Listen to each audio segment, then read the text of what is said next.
particularly when he found himself retreating behind that arbitrary line in the sand that he had drawn for himself for his own psychological safety in the beginning of his journey. How many of you had that line in the sand?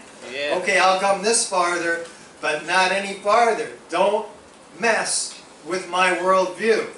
Right?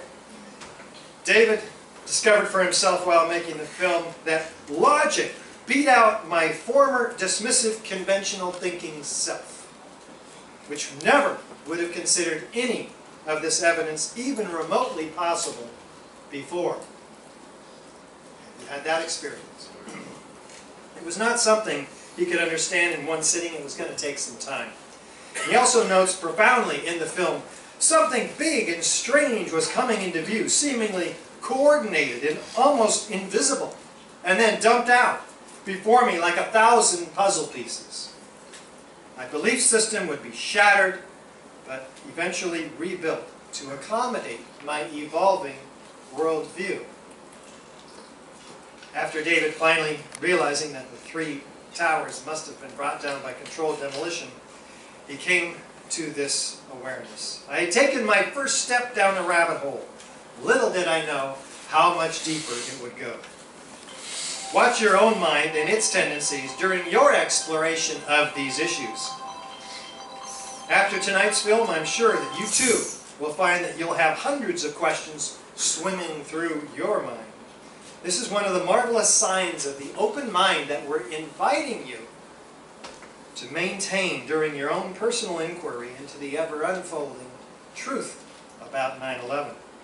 Even his wife Betsy and family and friends at first didn't believe what David was trying to say about his own personal discoveries. I can relate. 8 years ago when I heard David Ray Griffin on the radio, Bonnie Faulkner's show Guns and Butter, Berkeley's KPFA radio station. She being one of the few radio stations that will air the truth about 9/11. Here in New York, of course, WBAI, certain hosts like Gary Null, for instance, who was willing to step out and tell the truth about 9/11. Interview those people who have direct experience, knowledge, information, evidence about it.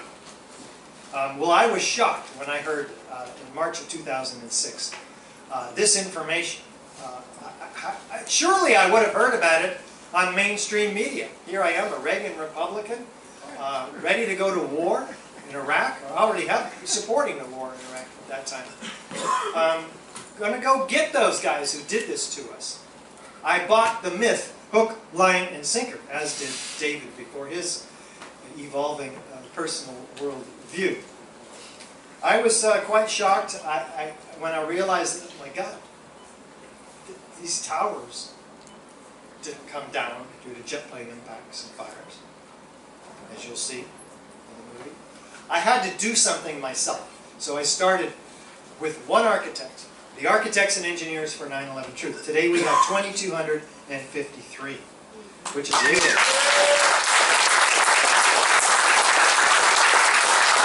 We have given that petition when we had 1,000 to every member of Congress, along with our DVD at the time, 9/11 Blueprint for Truth. And when we had 2,000, we gave it to every member of Congress, along with the DVD, 9/11 Explosive Evidence Experts Speak Out. And we're not stopping. As Les mentioned, we have a worldwide, international campaign, Rethink 9/11. The evidence might surprise you. In 12 international cities, with a $500,000 billboard campaign that you, the supporters of the 9/11 Truth Movement, and you who are not yet aware that you're supporters of the 9/11 Truth Movement will be after this film. Don't worry, it happens to all of us. It'll happen to you too. It's just something you can't avoid very long. I wasn't able to. But listen closely. You too will find some of the jewels that I discovered in this film that helped me and may help you to understand the complexity implied by the evidence. In order to preserve his sanity and to try to save his marriage, David compiled the pieces of what eventually became tonight's film, Anatomy of a Great Deception. He made it in order to speak to his wife Betsy directly. Early on, she refused to even discuss 9/11, but is now one of the film's biggest fans. Indeed, Betsy told me the other night, personally, that this film saved her marriage. So the film worked. Right? So it can work for you. It's been described as the ultimate red pill. As you'll see, it walks people gently through the evidence. Unlike 9/11 explosive evidence, experts speak out, which just dumps it right in your lap and tells you to deal with it. Of course, we've had 8 psychologists at the end of that film helping you to deal with it. But even that, they just take you deeper down the rabbit hole. This stuff's not easy for anybody.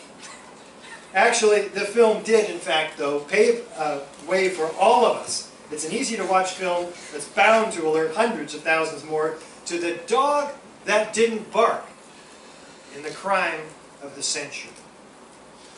David's father, David Hooper, was a Navy man. He taught his son that when America's in trouble, her citizens stand up and fight for her. Well, that's exactly what David Jr. has done in making this film. He's become a patriot who doesn't just wave the flag, he's defending it. He's put his relationship with his wife, his family, and his friends, perhaps even his life, on the line. His father would be proud of him. I hope you enjoy the film tonight.